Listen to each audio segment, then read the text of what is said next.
Hello, good morning. ಇವಾಗ 6 o'clock ಆಗಿದೆ. ಅದು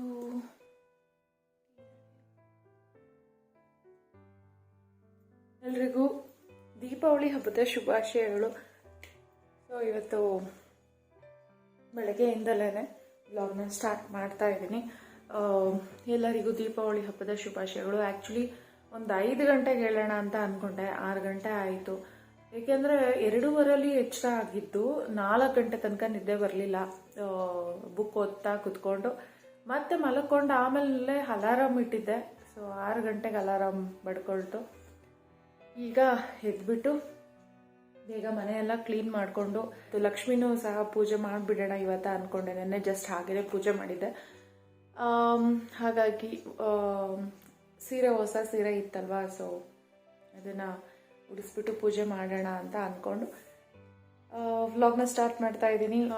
ಇವತ್ತಿನ ಡೇ ಹೇಗೆ ಹೋಗುತ್ತೆ ನೋಡೋಣ. ಡೇ ಸ್ಟಾರ್ಟ್ ಆಗೋದೇ ಫಸ್ಟು ಬಾಗಿಲನ್ನ ಒರೆಸ್ಬಿಟ್ಟು ಮತ್ತು ರಂಗೋಲಿ ಹಾಕಿ ಕುಂಕುಮ ಇಟ್ಟು ಅಲ್ಲಿಂದ ಸ್ಟಾರ್ಟ್ ಆಗುತ್ತೆ ಕೆಲಸ.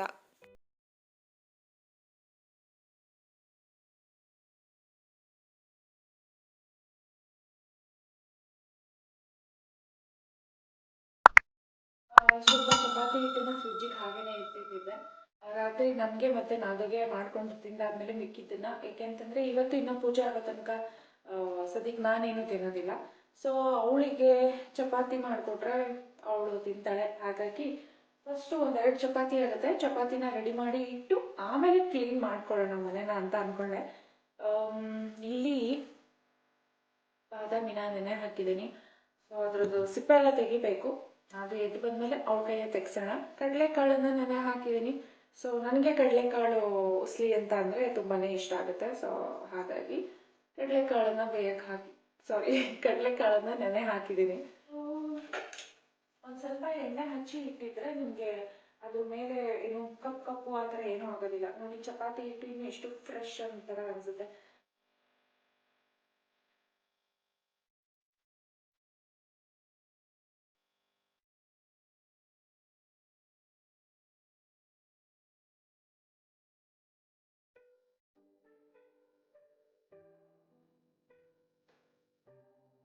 ಆ್ಯಕ್ಚುಲಿ ರಾತ್ರಿನೇ ಪಾತ್ರೆಗಳನ್ನು ತೊಳೆದಿಟ್ಟಿರ್ತೀನಿ. ಸೊ ಅದನ್ನು ಸ್ವಲ್ಪ ಒರೆಸ್ಬಿಟ್ಟು ಎತ್ತಿಟ್ಕೊಂಡ್ರೆ ಮತ್ತು ಕಬೋರ್ಡ್ಸ್ ಎಲ್ಲ ನೀಟಾಗೇ ಇರುತ್ತೆ. ಸೊ ಈಗಂತೂ ನಮ್ಮ ಸ್ವಂತ ಮನೆ ಆದಮೇಲೆ ಪ್ರತಿ ಸಲ ಕ್ಲೀನ್ ಮಾಡ್ತಲೇ ಇರ್ತೀನಿ.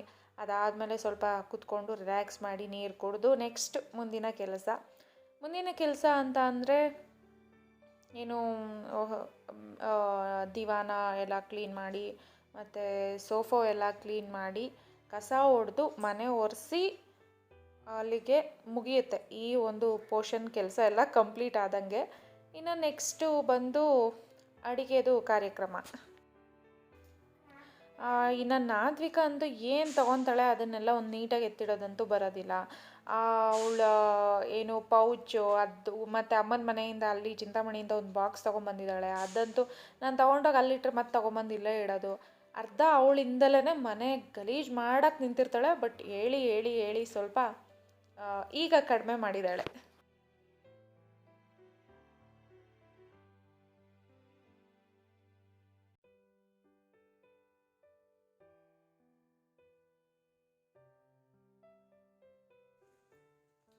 Welcome back. ಕೆಲಸ ಎಲ್ಲ ಮುಗಿಸ್ಕೊಂಡು ಸ್ನಾನ ಆಗಿ ಫುಲ್ ಫ್ರೆಶ್ ಆಗಿ ರೆಡಿ ಆಗ್ಬಿಟ್ಟಿದ್ದೀನಿ. ಆ್ಯಂಡ್ ಈಗ ನಾನು ವೇರ್ ಮಾಡಿರೋ ಈ ಒಂದು ಕುರ್ತಾ ಸೆಟ್ ಅಮೆಝಾನ್ ಇಂದ ತರಿಸಿದ್ದು. ಸೊ ಇದ್ರದ್ದು ವಿಡಿಯೋನ ನಾನು ಮಾಡಿದ್ದೆ. ಹೇಗೆ ಕಾಣಿಸ್ತಾ ಇದೆ ಅಂತ ಕಮೆಂಟ್ ಸೆಕ್ಷನ್ ಅಲ್ಲಿ ತಿಳಿಸಿ. ಇನ್ನು ಉಳಿದಿರೋ ಅಂಥದ್ದು ಅಂತಂದ್ರೆ ಫುಡ್ ರೆಡಿ ಮಾಡಬೇಕು ಮತ್ತೆ ಪೂಜೆಗೆ ರೆಡಿ ಮಾಡ್ಕೋಬೇಕು.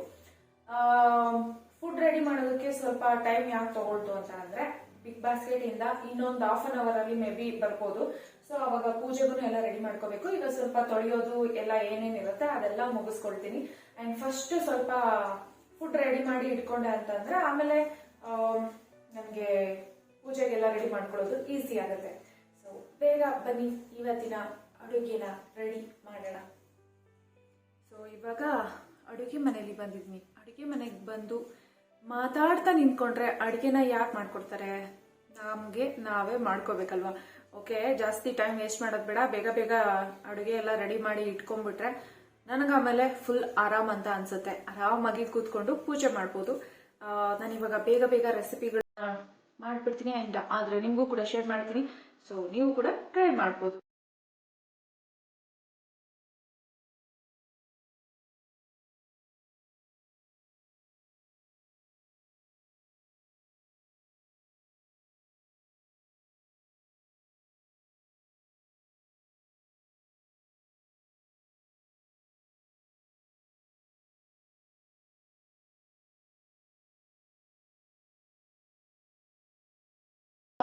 ಈಗ ಬಾದಾಮಿ ಸಿಪ್ಪೆ ಎಲ್ಲ ತೆಗಿಬೇಕು. ಆ ಬಾದಾಮಿ ಸಿಪ್ಪೆ ತೆಗೆದು ಅದನ್ನ ಹಲ್ವಾ ಮಾಡ್ಕೊಳ್ಳೋದಕ್ಕೆ ರೆಡಿ ಮಾಡ್ತಾ ಇದ್ದೀನಿ. ಆ್ಯಂಡ್ ಗೋಡಂಬಿ ಹಲ್ವಾ. So today special.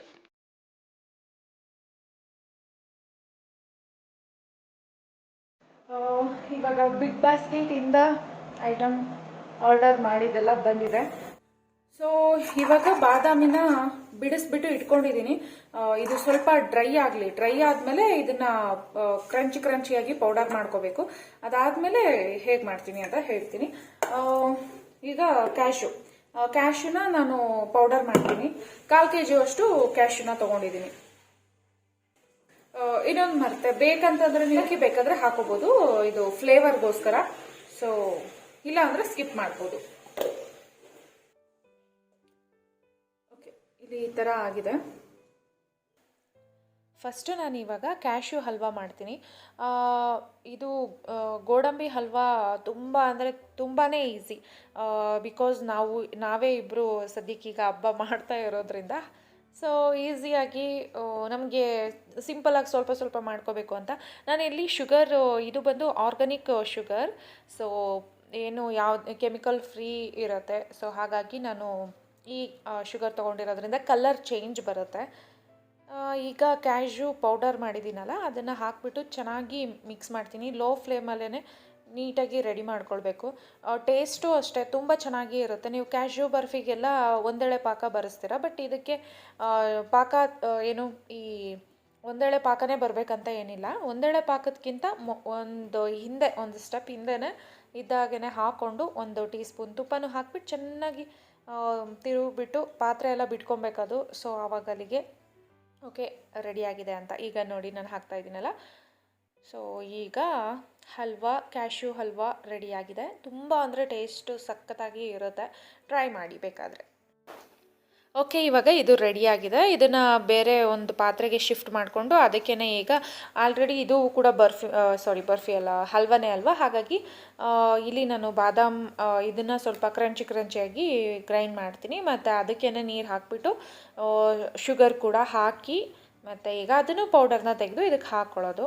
ಇಲ್ಲಿ ಹಾಕಿ ಇಟ್ಟಿದ್ದೀನಿ ನೋಡಿ ಸಪ್ರೇಟು. ಸುಮ್ಮನೆ ಎರಡೂ ಕೂಡ ಹಲ್ವಾನೇ ಇರೋದ್ರಿಂದ ಸೊ ಅದನ್ನೇ ಪಾತ್ರೆನ ನಾನು ಮತ್ತೆ ಯೂಸ್ ಮಾಡ್ಕೊಂಡಿದ್ದೀನಿ. ಇದು ಅಷ್ಟೇ ಒಂದಳೆ ಪಾಕ ಅಂತ ಏನಿಲ್ಲ. ಆ್ಯಸ್ ಇಟ್ ಈಸ್ ಫಸ್ಟ್ ತೋರಿಸಿದ್ನಲ್ವಾ ಏನು ಕ್ಯಾಶ್ಯೂ ಹಲ್ವಾ, ಅದೇ ರೀತಿನಲ್ಲಿ ಇದು ಕೂಡ. ಸೊ ಈ ರೀತಿ ಇನ್ನೊಂದು ಚೂರು ಗ್ರೈಂಡ್ ಮಾಡ್ಕೊಂಡ್ರೂ ನಡೆಯುತ್ತೆ. ಬಟ್ ನಿಮಗೆ ಬಾಯಿಗೆ ಅವಾಗವಾಗ ಏನು ಬಾದಾಮ್ ಸಿಗ್ತಾ ಇರಬೇಕಂತಂದರೆ ಸೊ ಈ ರೀತಿನಲ್ಲಿ ಮಾಡ್ಕೊಬೋದು. ಇದು ಅಷ್ಟೇ ಆ್ಯಸ್ ಇಟ್ ಈಸ್ ಫಸ್ಟು ತೋರಿಸಿದ ರೀತಿನಲ್ಲೇ ತುಪ್ಪ ಹಾಕೋದು ಮತ್ತು ಪಾತ್ರೆ ಎಲ್ಲ ಬಿಟ್ಕೊಳ್ಳುತ್ತಲ್ಲ ಅವಾಗ ತೆಗೆದ್ಬಿಟ್ಟು ಬೇರೆದಕ್ಕೆ ಶಿಫ್ಟ್ ಮಾಡ್ಕೊಳ್ಳೋದು. ಸೊ ಅಲ್ಲಿಗೆ 2 ಹಲ್ವಾಗಳು ರೆಡಿ ಆದವು. ಇದು ಮಾವಿನಕಾಯಿ ಚಿತ್ರಾನ್ನ ಮಾಡೋದಕ್ಕೆ ಅಂತ ಫಸ್ಟು ಈಗ ನಾವು ಕಡಲೆಕಾಳು ಬೇಯಿಸಿ ಇಟ್ಕೊಂಡಿದ್ದೀವಿ ಅಲ್ಲ, ಸೊ ಅದನ್ನು ಒಗ್ಗರಣೆ ಹಾಕಿಬಿಡೋಣ. ಅದಾದಮೇಲೆ ಇದರಲ್ಲೇ ಮಾವಿನಕಾಯಿ ಗೊಜ್ಜನ್ನ ರೆಡಿ ಮಾಡ್ಕೊಬೋದು ಚಿತ್ರಾನ್ನಕ್ಕೆ. ಸ್ವಲ್ಪ ಆಯಿಲ್ನ ಹಾಕಿದ್ದೀನಿ. ಯೂಶ್ವಲಿ ನಾನು ಕಡಲೆಕಾಳು ಬೇಯಿಸಿರೋದೇ ಸ್ವಲ್ಪ ಅಲ್ವಾ, ಹಾಗಾಗಿ. ಮತ್ತು ಇದಕ್ಕೆ ನಾನು ಹಸಿಮೆಣಸಿನ್ಕಾಯಿ ಯೂಸ್ ಮಾಡ್ತಾ ಇಲ್ಲ, ಖಾರ ಪುಡಿ ಯೂಸ್ ಮಾಡ್ತಾ ಇದ್ದೀನಿ. ಖಾರ ಪುಡಿ ಸ್ವಲ್ಪ ಡಿಫ್ರೆಂಟ್ ಟೇಸ್ಟನ್ನು ಕೊಡುತ್ತೆ. ಅಂದರೆ ಆಯಿಲ್ ಒಳಗಡೆನೆ ಲೋ ಫ್ಲೇಮ್ ಇದ್ದಾಗ, ಅಂದರೆ ಗ್ಯಾಸ್ ಆಫ್ ಮಾಡಿದ ಮೇಲಾದರೂ ಹಾಕೋಬೋದು ನೀವು ಖಾರ ಪುಡಿನ, ಅಥವಾ ಲೋ ಫ್ಲೇಮ್ ಇಟ್ಕೊಂಡಾದರೂ ಹಾಕ್ಬೋದು. ಅದು ಟೇಸ್ಟ್ ತುಂಬ ಚೆನ್ನಾಗಿರುತ್ತೆ. ಕರಿಬೇವಿನ ಸೊಪ್ಪು ಹಾಕಿದ್ದೀನಿ. ಸಾಸಿವೆ ಚೆನ್ನಾಗಿ ಚಟಪಟ ಅಂತ ಅಂದಮೇಲೆ ನೀವು ಏನು ಸ್ವಲ್ಪ ಖಾರ ಪುಡಿ ಮತ್ತು ಆಮೇಲೆ ಸ್ವಲ್ಪ ಉಪ್ಪು ಎಲ್ಲ ನೋಡಿಕೊಂಡು ಕಡಲೆಕಾಳು ಹಾಕಿ ಅದಕ್ಕೆ ಕಾಯಿ ತುರಿ ತುಂಬ ಟೇಸ್ಟ್ ಕೊಡುತ್ತೆ. ಸೊ ಕಡಲೆಕಾಳು ಉಸ್ಲಿಗೆ ಹಾಗಾಗಿ ಫಸ್ಟು ಜಸ್ಟ್ ಹಾಗೇ ಒಂದು ಮಿಕ್ಸ್ ಮಾಡಿಕೊಂಡು ಅದಾದಮೇಲೆ ನೆಕ್ಸ್ಟು ಕಾಯಿ ತುರಿನ ಹಾಕ್ತೀನಿ. ಇಲ್ಲ ಅಂತಂದರೆ ಅದು ಆ ಫ್ಲೇವರ್, ಹಸಿ ಫ್ಲೇವರ್ ಏನಿರುತ್ತೆ ಕಾಯಿದು ಆ ರುಚಿನೇ ಹೊರಟೋಗ್ಬಿಡುತ್ತೆ ಬೇಯಿಸ್ಬಿಟ್ರೆ, ಜಾಸ್ತಿ ಬೇಯಿಸಿದ್ರೆ. ಹಾಗಾಗಿ ಜಸ್ಟ್ ಈಗ ಇದನ್ನು ಮಿಕ್ಸ್ ಮಾಡ್ತೀನಿ. ಸೊ ಇವಾಗ ರೆಡಿ. ಆ್ಯಕ್ಚುಲಿ ಪೂಜೆಗಿಂತ ಮೊದಲು ನಾವು ಫುಡ್ಡೆಲ್ಲ ರೆಡಿ ಮಾಡಿ ಇಟ್ಕೊಂಡ್ಬಿಟ್ವಿ ಅಂತ ಅಂದರೆ ಆರಾಮಾಗಿ ಪೂಜೆ ಮಾಡ್ಕೊಂಬಿಡ್ಬೋದು, ಟೆನ್ಷನ್ ಅಂತ ಅನ್ಸೋದಿಲ್ಲ. ಓಕೆ, ಇವಾಗ ಕಡಲೆಕಾಳನ್ನು ಒಂದು ಬೌಲ್ಗೆ ಶಿಫ್ಟ್ ಮಾಡಿದ್ದಾಯಿತು. ಈಗ ಮಾವಿನಕಾಯಿ ಗೊಜ್ಜು ಚಿತ್ರಾನ್ನ, ಮಾವಿನಕಾಯಿ ಚಿತ್ರಾನ್ನಕ್ಕೆ ರೆಡಿ ಮಾಡ್ಕೋಬೇಕು. ಆ್ಯಕ್ಚುಲಿ ಕಡಲೆ ಬೀಜ ಸ್ವಲ್ಪ ಜಾಸ್ತಿ ಹಾಕ್ತಾಯಿದ್ದೀನಿ. ಕಡಲೆ ಬೀಜನ ಚೆನ್ನಾಗಿ ಎಣ್ಣೆಲಿ ಬೇಯಿಸ್ಕೊಂಡ್ರೆ ಟೇಸ್ಟ್ ತುಂಬ ಚೆನ್ನಾಗಿ ಇರುತ್ತೆ. ಹಾಗಾಗಿ ನಾನು ಇಲ್ಲಿ ನಿಮಗೆ ಉದ್ದಿನಬೇಳೆ, ಕಡಲೆಬೇಳೆ ಇವೆಲ್ಲ ಬೇಳೆಗಳನ್ನು ಬೇಕಾದರೆ ಹಾಕೋಬೋದು, ಕಡಲೆಬೇಳೆ, ಉದ್ದಿನಬೇಳೆ. ಸೊ ನಾನು ಕಡಲೆ ಬೀಜ ಮತ್ತು ಉದ್ದಿನಬೇಳೆನ ಹಾಕಿದ್ದೀನಿ. ಇದನ್ನು ಫಸ್ಟು ಲೋ ಫ್ಲೇಮ್ ಇಟ್ಕೊಂಡು ಬೇಯಿಸ್ಕೊಂಡಾದಮೇಲೆ ಸಾಸಿವೆ ಹಾಕಿ ನಂತರ ಏನು ಜೀರಿಗೆ ಹಾಕಿದ್ದೀನಿ. ಸೊ ಅದನ್ನು ಒಂದು ಸತಿ ಹಾಗೇ ಬಾಡಿಸ್ಕೊಂಡು ನೆಕ್ಸ್ಟು ನಾವು ಮಾವಿನಕಾಯಿ ಎಲ್ಲ ತುರಿದು ಇಟ್ಕೊಂಡಿರ್ತೀವಲ್ವ ಅದು, ಮತ್ತು ಕರಿಬೇವಿನ ಸೊಪ್ಪು, ಹಾಗೆಯೇ ಮೆಣಸಿನ್ಕಾಯಿನ ಎಣ್ಣೆಲಿ ಸ್ವಲ್ಪ ಬೇಯಿಸ್ಕೊಂಡ್ರೆ ಅದರದ್ದು ಖಾರ ಇತ್ತು ಅಂತಂದರೆ ಖಾರ ಚೆನ್ನಾಗಿ ಬಿಟ್ಕೊಳ್ಳುತ್ತೆ. ಸೊ ಒಂದು ಸತಿ ಈ ರೀತಿ ಮಿಕ್ಸ್ ಮಾಡಿಕೊಂಡು ಒಂದು ಸ್ವಲ್ಪ ಅರಿಶಿನ ಪುಡಿ ಎಲ್ಲ ಹಾಕಿ ಅದಾದಮೇಲೆ ಮಾವಿನಕಾಯಿ ತುರಿ. ಇಲ್ಲಿ ನಾನು ಇದಕ್ಕೆ ಈರುಳ್ಳಿನ ಯೂಸ್ ಮಾಡ್ತಾ ಇಲ್ಲ. ಸೊ ನೈವೇದ್ಯಕ್ಕೆ ಇಡೋದ್ರಿಂದ ಜಸ್ಟ್ ಹಾಗೆ ಮಾವಿನಕಾಯಿ ಅಷ್ಟೇ ಯೂಸ್ ಮಾಡಿದ್ದೀನಿ. ಮತ್ತು ನೋಡಿಕೊಂಡು ನೀವು ಮಾವಿನಕಾಯಿ ಹಾಕೋಬೇಕಾಗತ್ತೆ, ತುಂಬ ಹುಳಿ ಏನಿರೋದಿಲ್ಲ. ಮತ್ತು ಕಾಯಿ ತುರಿನ ಆಮೇಲೆ ಫಸ್ಟು ಮಾವಿನಕಾಯಿ ಹಾಕಿ ಕಾಯಿ ತುರಿ ಆಮೇಲೆ ಕರಿಬೇವಿನ ಸೊಪ್ಪು ಹಾಕಿಬಿಟ್ಟು ಸೊ ನೀಟಾಗಿ ಮಿಕ್ಸ್ ಮಾಡಿಬಿಟ್ಟು ಲೋ ಫ್ಲೇಮಲ್ಲಿ ಒಂದು 2-3 ನಿಮಿಷ ಬೇಯಿಸ್ಕೊಂಡ್ರೆ ಸೊ ಅಲ್ಲಿಗೆ ಮಾವಿನಕಾಯಿ ಚಿತ್ರಾನ್ನಕ್ಕೆ ಗೊಜ್ಜು ರೆಡಿ ಅಂತ. ಓಕೆ, 2-3 ನಿಮಿಷ ಬೇಯಿಸಿದ ನಂತರ ಈ ರೀತಿಯಲ್ಲಿ ಈಗ ಗ್ಯಾಸ್ ಆಫ್ ಮಾಡ್ತೀನಿ. ಲೋ ಫ್ಲೇಮಲ್ಲೇ ಬೇಯಿಸ್ಕೊಳ್ಳಿ. ಇವಾಗ ಇದು ಕೂಡ ರೆಡಿ ಆಯಿತು, ಕುಕ್ಕಿಂಗ್ ಮುಗೀತು. ಇಷ್ಟೊತ್ತು ಅಡುಗೆ ಮಾಡಿದ್ದು ಆಯಿತು. ಈಗ ಪೂಜೆಗೆಲ್ಲ ರೆಡಿ ಮಾಡ್ಕೊಳ್ಬೇಕು. ಕಂಟಿನ್ಯೂ ಒಂದರಲ್ಲೇ ಆಲ್ಮೋಸ್ಟ್ ಮಾಡಿದ್ದಾಯಿತು. ಬೇಗ ಬೇಗ ಬೇಗ ಬೇಗ ಲೆಕ್ಕದಲ್ಲಿ ನನಗೊಬ್ಳಿಗೆ ಅನ್ನೋ ಥರ, ಅಂದರೆ ನನ್ನನ್ನು ಮತ್ತೆ ದೇವರನ್ನ ಸೇರಿಸಿ ಇವಳು ತಿನ್ನೋದು ಗೊತ್ತಲ್ಲ ನಾದ್ವಿಕ, ಅಷ್ಟಕ್ಕಷ್ಟೇ. ಅದು ನಿನ್ನ ಡ್ರೆಸ್ ತೋರಿಸು.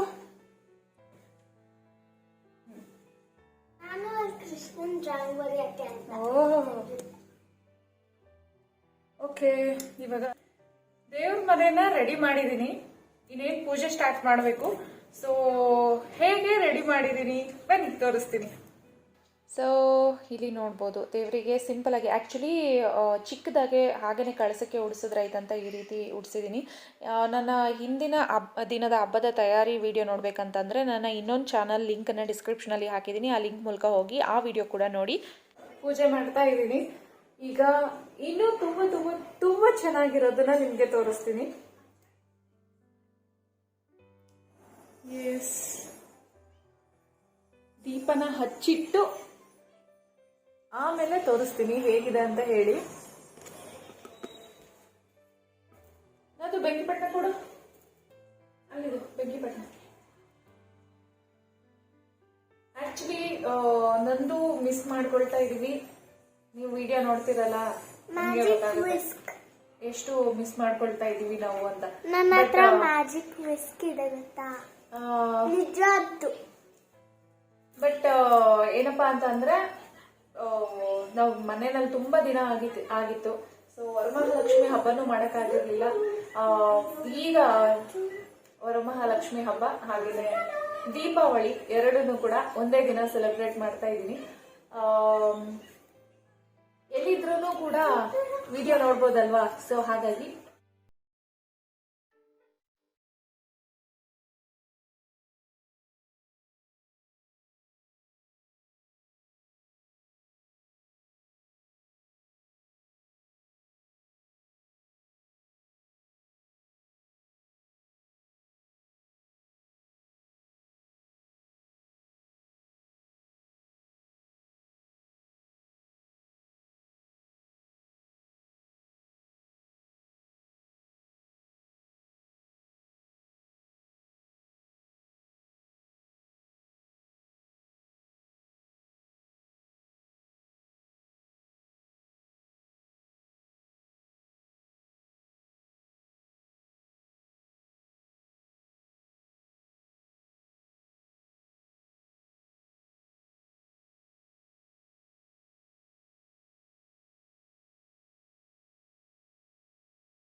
ಹೇಗಿದೆ ಚಿನಿ?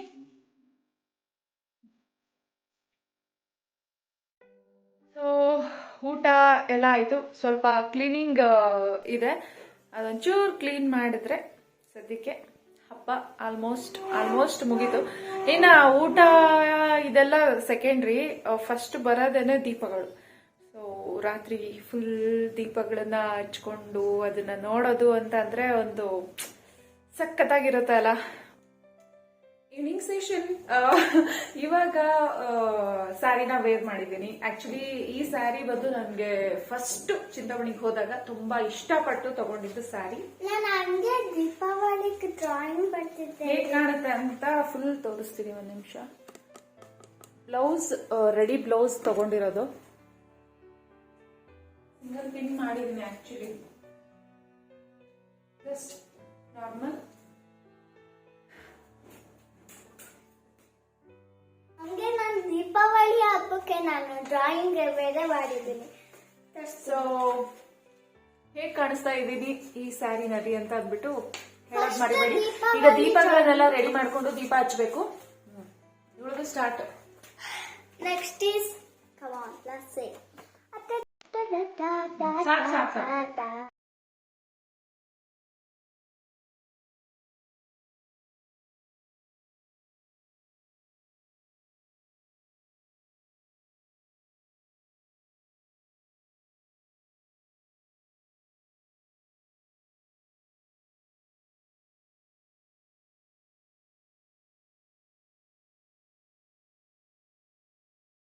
ಶುಭಾಶಯಗಳು. ಸಾಕು. ದೀಪಾವಳಿ ಅಂತ ಅಂದ್ರೆ ನಮ್ಗೆ ನಾವು ಮಾಡ್ಕೊಂಡು ಫುಡ್ ಅನ್ನ ತಿನ್ನೋದಕ್ಕಿಂತ ಈ ತರ ದೀಪಗಳನ್ನ ಹಚ್ಚಿ ಇಡೋದು ನನಗೆ ತುಂಬಾ ಅಂದ್ರೆ ತುಂಬಾನೇ ಖುಷಿ ಅನ್ಸುತ್ತೆ, ತುಂಬಾ ಇಷ್ಟ ಆಗುತ್ತೆ. ಸೊ ಇವಾಗ ಇದನ್ನ ಎಲ್ಲ ಬಾಲ್ಕನಿನಲ್ಲಿ ಇಟ್ಬಿಟ್ಟು ಬರ್ಬೇಕು. ಇಲ್ಲ ಅಂತಂದ್ರೆ ನಾಗರಿಕ ಬಿಡಲ್ಲ. ಇಲ್ಲಮ್ಮ ಇಲ್ಲೇ ಇರ್ಲಿ, ಅವು ಗಾಳಿಗೆ ಆರೋಗುತ್ತೆ. ಆಕ್ಚುಲಿ ಇಷ್ಟೆಲ್ಲ ಇವಳಿಗೋಸ್ಕರ ಇವತ್ತು ಹಬ್ಬನ ಇಷ್ಟು ಇದಾಗಿ ಮಾಡಿದ್ದೀವಿ. ಅದಕ್ಕೂ ಹಚ್ಚನ ಇವತ್ತು. ಸಾಕು ಅದು ಸುಮ್ಮನೆ ಸಾಕು. ಇವಳಂತೂ ದೀಪಗಳನ್ನ ಹಚ್ಬೇಕು, ಹಬ್ಬ ಮಾಡೋಣ, ಹಬ್ಬ ದೀಪಾವಳಿ. ಸೊ ಅವಾಗ ಫೈನಲಿ ಓಕೆ ಅಂತ ಅನ್ಕೊಂಡು ಹಬ್ಬನ ಇವತ್ತು ಈ ರೀತಿನಲ್ಲಿ ಮಾಡಿದ್ವಿ. ಸೊ ಹೇಗನ್ನಿಸ್ತು ನಮ್ಮ ಮನೆಯ ದೀಪಾವಳಿ ಹಬ್ಬ ಅಂತ ಹೇಳಿ ಹಾಗೆ ಲೈಕ್ ಮಾಡಿ.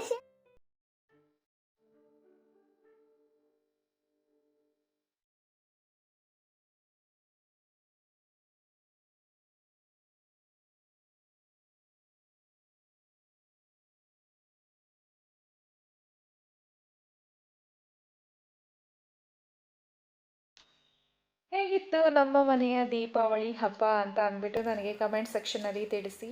ಸೊ ಐ ಹೋಪ್ ನಿಮಗೂ ಕೂಡ ಇಷ್ಟ ಆಯಿತು ಇವತ್ತಿನ ವ್ಲಾಗ್ ಅಂತ ಅಂದ್ಕೊಂಡು ಇಲ್ಲಿಗೆ ಎಂಡ್ ಮಾಡ್ತಾ ಇದ್ದೀನಿ. ಸೊ ಪ್ಲೀಸ್ ಸಬ್ಸ್ಕ್ರೈಬ್ ಮಾಡ್ಕೊಳ್ಳಿ, ಹಾಗೆ ಶೇರ್ ಮಾಡಿ, ಲೈಕ್ ಮಾಡಿ. Thank you for watching. Take care. Bye bye.